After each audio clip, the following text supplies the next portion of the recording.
எத்தனையோ திருக்குறள் இருந்தாலும் சில பேருக்கு ரொம்ப பிடிச்ச குறள் இதுவாக தான் இருக்கும். தெய்வத்தால் ஆகாது எனினும் முயற்சி தன் மெய் வருத்த கூலி தரும். ரொம்ப அபாரமான ஒரு திருக்குறள் இது. ஏன்னா தெய்வத்தால் கூட சில விஷயங்களை செய்ய முடியாது, இல்லை நமக்கு தர முடியாதுன்னு இருந்தால் கூட நீங்கள் முயற்சி செஞ்சீங்கன்னா அந்த முயற்சிக்கான பலனா ஒரு கூலியாவது உங்களுக்கு கண்டிப்பாக ஏதாவது கிடைக்கும் அப்படிங்கிறது தான் இந்த திருக்குறள். இது முயற்சிக்கான திருக்குறள். விடாமுயற்சினா தெய்வத்தால் முடியாதது கூட கூலி மட்டுமல்ல, நீங்கள் எதிர்பார்க்கிற கனவை கூட உங்களுக்கு நினைவாக்கி கொடுக்கக்கூடிய ஆற்றல் விடாமுயற்சிக்கு இருக்கு அப்படிங்கிறதுக்கு சாட்சியாக பல பேர் இந்த மண்ணிலே இருக்கிறார்கள். இன்னைக்கு சினிமா ரொம்ப பெருசா வளர்ந்துருச்சு. அதுல ரொம்ப முக்கியமா இந்த இந்த மேஜிக்கல் வேர்ல்டு, இந்த டிஸ்னி வேர்ல்டு, இந்த மாதிரியான மாயாஜால வித்தைகளை காட்டக்கூடிய திரைப்படங்கள் இன்னைக்கு ரொம்ப அதிகமா வந்தாலும் நம்ம எல்லார் மனசுலையும் இன்னும் மறக்க முடியாத, இன்னும் பல பேருக்கு பிடித்தமான ஒரு சினிமாவா இருக்கிற ஒன்று ஹாரி பாட்டர் அப்படிங்கிற அந்த திரை கதை. ஆக்சுவலாக அது முதல்ல படமா வரல. ஹாரி பாட்டருங்கிறது ஒரு கதை புத்தகமாக வந்தது. இன்னைக்கு இவ்வளவு பிரபலமா இருக்கிற இந்த புத்தகத்தை எழுதினது ஜே.கே. ரவுலிங் அப்படிங்கிற ஒரு எழுத்தாளர். ரொம்ப சாதாரணமான குடும்பத்தில், ரொம்ப ஏழ்மையான ஒரு குடும்பத்திலிருந்து வந்தவங்க.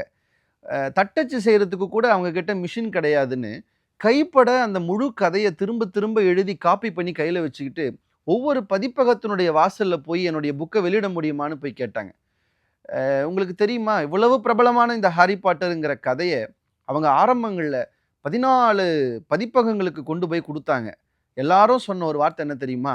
இந்த கதை போர் அடிக்குது, இந்த கதை நல்லா இல்லை, இது குழந்தைங்க விரும்பாது, இதுன்னு இவ்வளோ பெரிய கதையாக இருக்குது, இதெல்லாம் நாங்கள் வெளியிட முடியாதுன்னு அவங்க எந்தெந்த பதிப்பகங்களை எல்லாம் எதிர்பார்த்து போனார்களோ அந்த எல்லா பதிப்பகமும் அவங்களுக்கு ஏமாற்றத்தை மட்டும்தான் கொடுத்துச்சு. ஆனால் ஒருபோதும் அவங்க அதுக்காக தளர்வடையலை.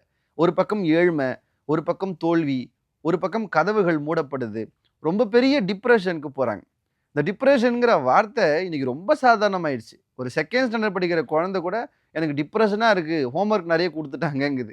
அந்த சொல் எவ்வளவு வலிமையான ஒரு சொல் தெரியுமா? ஆனால் அவங்க ஒரு பெரிய டிப்ரெஷனுக்கு போன போதும் கூட யாரும் செய்யாத ஒரு அதிசயத்தை ஜே.கே. ரவுலிங் செஞ்சாங்க. தனக்கு வந்த மன அழுத்தத்துக்கு ஒரு கதாபாத்திரம் கொடுத்து தன்னுடைய ஹாரி பாட்டர் கதையிலேயே டிமாண்டஸ்ன்னு சொல்லி ஒரு கதாபாத்திரங்களை உருவாக்குனாங்க. அந்த படம் பார்த்தவங்களுக்கு தெரியும். ஒரு கருப்பு கலரில் ஒரு பேய் உருவம் நிறைய சுற்றி சுற்றி ஒருத்தர் வந்து தாக்கும். அது யாரை தாக்குதோ அவங்க டிப்ரெஷனுக்கு போய் செத்துருவாங்க. இந்த டெமான்டாஸுங்கிற கதாபாத்திரம் எங்கிருந்து வந்ததுன்னா, தன்னுடைய மன அழுத்தம் தன்னை கொள்கிறது என்பதற்காக அந்த மன அழுத்தத்தையே ஒரு கதாபாத்திரமாக உருவாக்கி சாதித்தவர் தான் ஜே.கே. ரவுலிங். எந்த பதிப்பகமும் கைபிடித்து அவரை ஏற்றிவிடாத போது ப்ளூம்ஸ்பெரிங்கிற பதிப்பகம் அவருடைய நூலை ஏற்றுக்குச்சு, அந்த நூலைக்கு கொடுக்குறேன்னு சொல்லிச்சு. ஆனால் அதுக்கு அவங்க சொன்னாங்க, நீங்கள் இதை மட்டுமே நம்பி இருக்காதீங்க, ஏதாவது ஒரு வேலை செய்யுங்க, அப்போ தான் வாழ்க்கையில் முன்னேற முடியும்னப்ப அந்த எழுத்தாளர் சொன்னாங்க, அப்படியெல்லாம் ஒன்றும் இல்லை, என் எழுத்து என்னை வாழ வைக்கும்னு சொன்னாங்க. இன்னைக்கு உலகத்தினுடைய முதல் பணக்கார எழுத்தாளர் என்கிற இடத்தில் இருப்பவர் தான் ஹாரி பாட்டர் என்கிற கதையை நமக்கு கொடுத்த ஜே.கே. ரவுலிங் அப்படிங்கிறவங்க. கிட்டத்தட்ட 80 மொழிகளில் அந்த நூல் மொழிபெயர்க்கப்பட்டிருக்கிறது. 300 மில்லியனுக்கு மேல் பிரதிகள் விற்ற ஒரே பெருமை நிறைந்த ஒரு நூலாக இன்றைக்கு ஹாரி பாட்டர் என்கிற நூல் இருக்கிறது. அப்படின்னா இது எல்லாத்தோட ஒரு ஆச்சரியமான விஷயம் சொல்லவா? நம்ம விடாமுயற்சிக்கு ஒரு பெரிய தடை குடும்பம் வரலாம், இல்லை நம்ம சமுதாயம் வரலாம், இல்லை வேற என்ன வேணாலும் வரலாம். ஆனால் இவங்களுக்கு அவங்க பெண் அப்படிங்கிறதே ஒரு பெரிய தடையாக இருந்ததுங்கிறதுக்காக தான் தாம் பேரை கூட ஒரு ஆணின் பெயர் போல ஜே.கே. ரவுலிங் என்று வைத்து தான் பெண் என்பதை கூட மறைத்து தன்னுடைய திறமையை உலகத்துக்கு காண்பித்து வென்ற ஒரு பெரும் எழுத்தாளராக இருக்கிறார் நம்முடைய ரவுலிங். இந்த கதையும் இவர்கள் வாழ்க்கையும் நமக்கு சொல்வது என்ன தெரியுமா? மன அழுத்தம் ஒருபோதும் நம்மை வாழ்க்கையிலே பின்வாங்கி கொண்டு போகக்கூடாது. மன அழுத்தத்தை கூட தன்னுடைய வெற்றியின் படிக்கட்டாக மாற்றியவர் என்கிற பெருமை அவருக்கு இருக்கிறது.